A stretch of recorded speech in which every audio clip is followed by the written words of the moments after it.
उस बेटी को समर्पित है जो उत्तराखंड की धरती की थी, जिसने विभत्स बलात्कार के साथ साथ क्रूरतम तरीके से जिसकी आंखें फोड़ी गई और जिसके गुप्तांगों में कांच भर भर करके उसको तड़प तड़प करके मरने के लिए छोड़ दिया गया, उस अनामिका को अंकिता को समर्पित है, जिसने उत्तराखंड की अस्मिता, उत्तराखंड की पहचान को बचाने के लिए अपने प्राणों का बलिदान।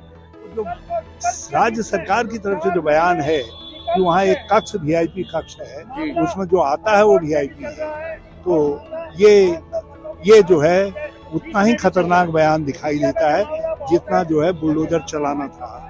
अंकिता हत्याकांड को लेकर हर कोई लगातार राज्य सरकार पर हमला कर रहा है, फिर चाहे कोई क्षेत्रीय दल हो या कांग्रेस पार्टी।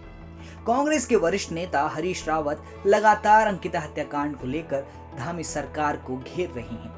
उत्तराखंड के पूर्व मुख्यमंत्री हरीश रावत ने सोमवार को देहरादून के गांधी पार्क में 24 घंटे का धरना शुरू कर दिया है। अंकिता भंडारी को न्याय दिलाने के साथ अनामिका को भी न्याय दिलाने की आवाज हरीश रावत ने उठाई है। उनके साथ उत्तराखंड विधानसभा के पूर्व स्पीकर गोविंद सिंह कुंजवाल, पूर्व कैबिनेट मंत्री हीरा सिंह बिष्ट और पूर्व राज्यसभा सांसद प्रदीप टमटा भी शामिल हुए। हरीश रावत का कहना है कि राज्य में बच्चों पर क्रूरता दिखाई गई है, इसलिए उनका मानना है कि उन्हें उनके तरीके से न्याय दिलाने की मांग करनी चाहिए। उन्होंने क्या कुछ कहा, सुनिए। अंकिता हत्याकांड के बाद अंकिता भंडारी को न्याय दिलाने की मांग को लेकर आज गांधी पार्क देहरादून में पूर्व मुख्यमंत्री हरीश रावत 24 घंटे के धरने पर बैठे हैं। उनसे बातचीत करते हैं कि क्या मांग है उनकी। रावत जी, आज 24 घंटे का धरना आप शुरू कर रहे हैं, तो क्या मांग है आपकी इस समय? मेरा धरना, जैसा मैंने अपनी फेसबुक में भी कहा कि इसका पहला चरण जो आज का चरण है, मेरा नहीं, अब ये तो सबका है, सामूहिक। ये उस अंकिता को समर्पित है जिसने उत्तराखंड की अस्मिता, उत्तराखंड की पहचान को बचाने के लिए अपने प्राणों का बलिदान किया।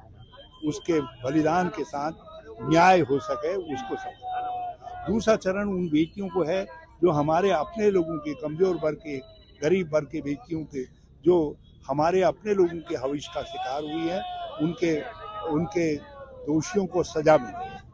तीसरा चरण उस बेटी को जिसको सुप्रीम कोर्ट ने अनामिका कहा है, जिसके हत्यारे आज भी खुलेआम घूम रहे हैं, और उस बेटी को समर्पित है जो उत्तराखंड की धरती की थी, जिसने विभत्स बलात्कार के साथ साथ क्रूरतम तरीके से जिसकी आंखें फोड़ी गई और जिसके गुप्तांगों में कांच भर भर करके उसको तड़प तड़प करके मरने के लिए छोड़ दिया गया, उस अनामिका को समर्पित। एसआईटी को लेकर हाईकोर्ट ने कहा है कि एसआईटी ठीक जांच कर रही है, सीबीआई की जरूरत नहीं है, और अंकिता के माता पिता अब सुप्रीम कोर्ट जाने की तैयारी कर रहे हैं।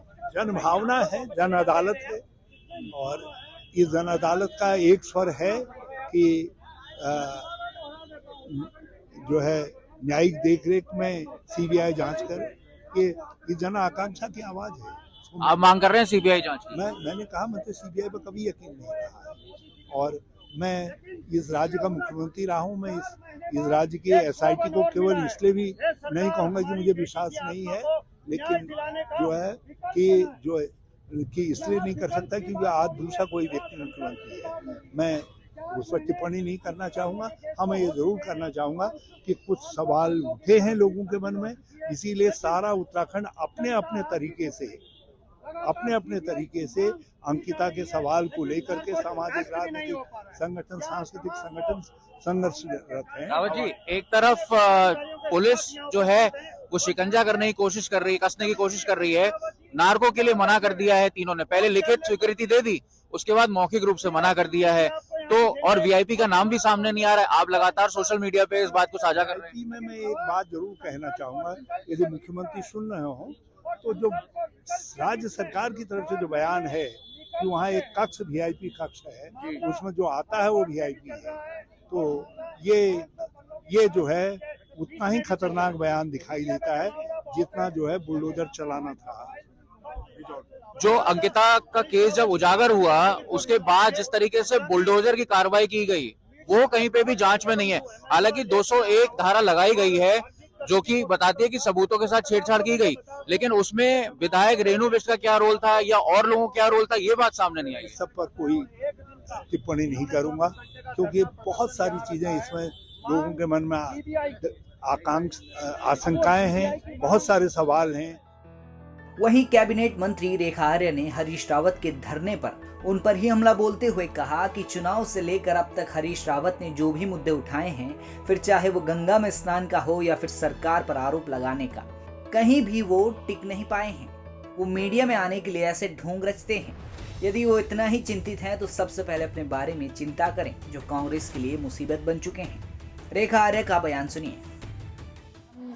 पूर्व मुख्यमंत्री के बारे में यदि बात करते हैं तो हम लोग देखते हैं कि किस प्रकार से जब से राज्य में चुनाव होने की बात आई, 2022 का चुनाव हो, चाहे उनके स्वयं के लड़ने का चुनाव हो, चाहे उन्होंने दलित मुख्यमंत्री बनाने का चुनाव हो, चाहे सत्ताधारी सरकार को जो है कितनी नौकरियां आपने दे दी हैं उसकी चेतावनी हो, या उनका गंगा में स्नान करना हो, उससे उनको जो कुछ भी उनकी आत्मा की आवाज़ बोलती हो, आपने उनको कहाँ टिकाऊ पाया है।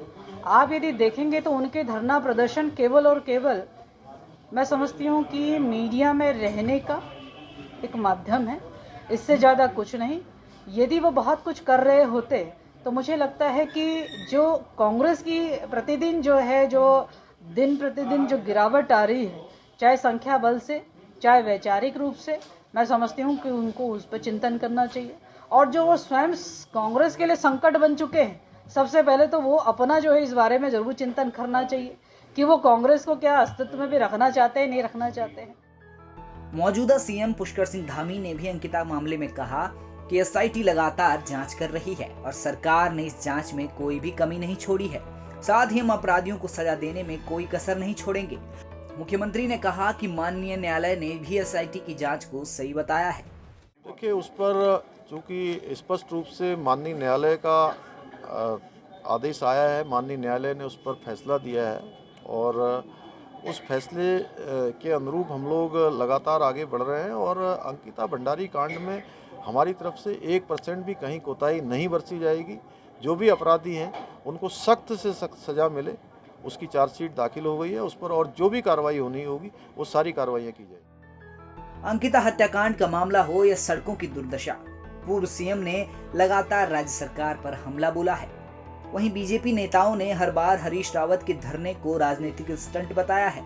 फिलहाल हरीश रावत 24 घंटे के धरने पर बैठे हैं। अब ये धरना बढ़ेगा या कोई और मोड़ लेगा, ये आने वाला वक्त ही बताएगा। देहरादून से अंकित शर्मा के साथ ब्यूरो रिपोर्ट, उत्तराखंड तक।